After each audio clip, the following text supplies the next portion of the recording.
অবশেষে সব বাধা পেরিয়ে পরমার সামনেই এক হলো সুদীপা ও আদিত্য। বিস্তারিত জানতে দেখতে থাকুন বন্ধুরা। অনুরাগের ছোঁয়াতে আমরা সবাই দেখতে পারবো নিজের স্বামীকে বাঁচানোর জন্য আবারও নতুন করে জীবন ফিরে পায় সুদীপা।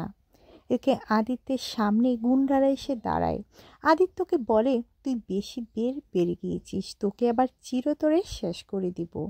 চিৎকার করে ওঠে আদিত্য, বলে, সুদীপা তুমি এখান থেকে চলে যাও বলছি, না হয় আমার সঙ্গে তোমাকেও যে শেষ করে দিবে।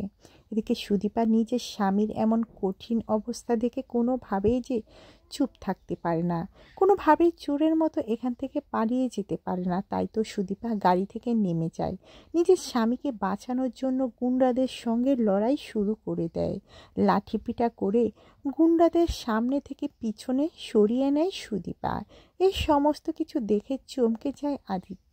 আদিত্য অবাক হয়ে সুদীপার দিকে তাকিয়ে রয়েছে, কিভাবে নিজের স্বামীকে বাঁচানোর জন্য হাতে লাঠি তুলে নিয়েছে সুদীপা। তারপরেই আমরা দেখতে পারবো হঠাৎ করে আদিত্য সুদীপাকে বলে ওঠে, সুদীপা তুমি কি কিছু বুঝতে পেরেছ?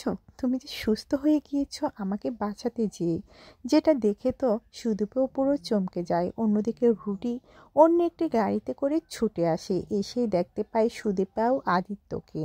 তারা দুজন দুজনকে ধরে আছে। অন্যদিকে কিছুক্ষণের মধ্যে মুখোশ খুলে ফেলে পরমা।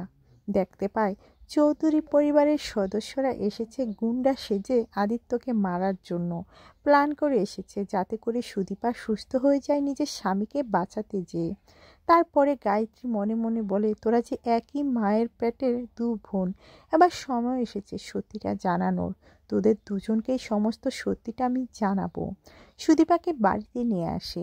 চৌধুরী বাড়িতে আসার পর সবাই তো সুদীপাকে নিজের চোখের সামনে এমন অবস্থায় দেখতে পাবে সেটা কল্পনাও করতে পারিনি। পরমা বলে, এই যে আসামি আমি নিয়ে এসেছি। এদিকে মিসেস চৌধুরী বলে, সুদীপা তুমি এত তাড়াতাড়ি সুস্থ হবে আমি কল্পনাও করতে পারিনি, আমি আবার বাড়িতে পুজো দেব।